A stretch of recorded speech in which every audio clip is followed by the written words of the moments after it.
Hello guys, magandang araw sa inyong lahat. Ito ang inyong Terbugi, ang inyong Grab Taxi Vlogger. At may ibabahagi lang ako sa inyo tungkol dito sa video ito. I-share ko lang sa inyo guys ang mapait na karanasan ko, na sana alam ko mali ako sa pangyayaring yun. Kaya ako ito isinira sa inyo dahil nga para babala din sa ibang mga kagaya ko kapwa taxi driver o kapwa mga driver na wag magkumpante. Alam nyo po ba guys na nung linggo 6:45 AM o magpalagay natin mga 7 o'clock na, nakaparada ako doon sa service road ng Coastal. At ako'y napauwi ng maaga ng Sabado ng gabi dahil nga masama yung pakiramdam natin. Hindi ako nakabiyahe. Ngayon may gumising lang sa akin na may reker daw. Di pagbaba ko, nakabitan na ng reker. Tapos nakiusap ako kay mamang traffic enforcer, "Sir, baka ho po pwedeng wag nyo na hirikirin. Tikitan nyo na lang po yung lisensya ko. At ano naman, nasa kabilang side lang naman yung grahe namin." Alam ko po, mali po ako. Nasa no parking area po ako. Kasi doon sa pinaparadahan ko, dyan sa tulay na yan tinuturo nyo, ay may mga nakaparada pang motor kagabi kasi dyan. Tapos kumpante naman ako dahil linggo, akala ko naman, kaya baka pwede. So sa madaling salita guys, di tayo napagbigyan at binira tayo ng dalawang violation na unattended daw at saka illegal parking, at pinapariker niya. Kaya sa awa naman ng yun, nagbayad si Terbugi. Napakasakit. 6.5 ang nabayaran sa reker. At pati yung sa ticket ko, 6.5 ang total. Kaya kayo mga walang maayos na parking, kahit araw ng linggo, payo ko lang sa inyo, ihanap nyo na ng maayos na parking. Dahil nga ang reker, walang araw silang pinipili o walang oras, nag-ikot sila at nanguhuli. At yun pang masaklap guys, ito sa Parañaque pala ako nahuli. Parañaque City.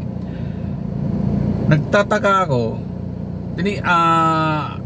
ang sa kanila pwede naman sana yung reker lang bayaran kasi pero tinikitan tayo, kaya kinakailangan daw mo nang tubusin yung ticket bago makuha yung sa reker. Okay, no choice tayo dahil pagkakamali natin, aminado naman tayo mali tayo kasi nakapark tayo sa maling area, pero naging kumpante tayo na linggo So wala namang siguro, akala natin na di sila nag-operasyon ng linggo. Kaya nga maling akala. Kaya itong video ko to, i-share ko sa inyo at very informative din para sa tayong mga may dala na sasakyan, na huwag magkumpante at huwag masyadong relax, lalo na pag alam mo na talagang bawal ang pinaparadahan mo.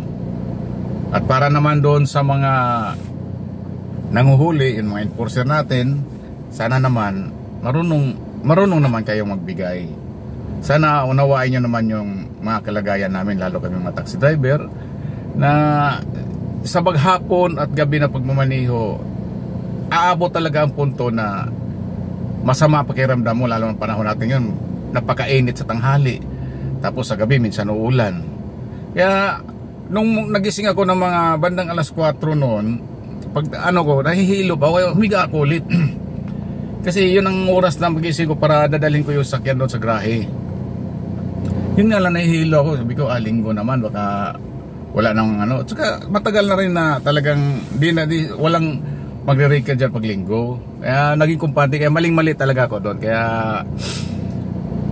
sana kung sino man ang manood itong video, sana yung mga enforcer naman natin marunong naman umintindi minsan. Wag naman yung porke mali ka at nakikita naman nila na reasonable naman yung ano mo,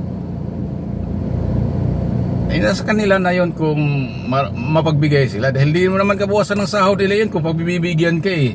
Ang hindi nila alam yung pag-intindi doon sa isang tao na alam na kailangan, sayang ilang bigas na yon guys, no? 6.5 sa isang pikit mata lang. Akala ko na naginip ako, wow, nanalo ako. Pagising ko, mali palang panaginip, kabaliktaran pala, panaginip tatalo. Isipin mo wala kang kalaban-laban, magbabayad ka ng 6.5. Kaya hoping doon sa mga nagbabalak pang paparking at magikumpante sa araw ng linggo na walang reker, wala nang uhuli, alisin na natin yan. At base sa aking karahasan, maling-mali rin yung ginagawa ko na nagikumpante ako sa mga araw na yon. Maling-mali ako sa ginagawa kong ano,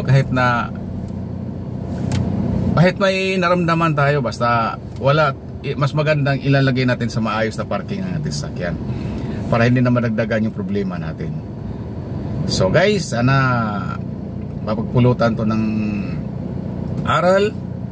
At kung ano naman doon sa pamunuan ng Parañaque Traffic, sana naman po wag naman kayo masyadong ano sa mga gaya naming mga taxi driver. At yung pang pakiusap din naman namin sa inyo, totoo naman yun, na may naramdaman kami. Alam namin na trabaho nyo, walang personalan, pero sana naman marunong din kayo magramdam at marunong din kayo magbigay. Kung lagi nyo naman nakikita na nahuhuli, di na tama yun. Pero kung first time nyo naman ako nakita na nakaparada doon at hindi nyo naman ako na ano ba naman yan ko sabihin, oh tay, sunod ha, wag ka na pumarada, papalampasin muna namin to. Ang aga-aga, araw ng linggo, for Diyos por Santo, Parañaque Traffic Enforcement. Tapos nung pagbiyahe ko, walang enforcer na traffic enforcer na nakikita sa kalsada. May raker, tapos walang enforcer. Oh wow. Sana guys, my dear fellow driver, mag-iingat tayo lagi. Lagi tayong isipin ang kaligtasan ng ating biyahe. Lagi nating isipin, hindi lang sa ating sarili, pati ating sasakyan, na wag maklamping, wag ma-raker, dahil obligasyon natin yon, tayo rin ang babayad. Sana sa video kong to may natutunan kayo, at sa paraan ng pagkakamali ko, na i-share ko sa inyo na wag kang magkumpante.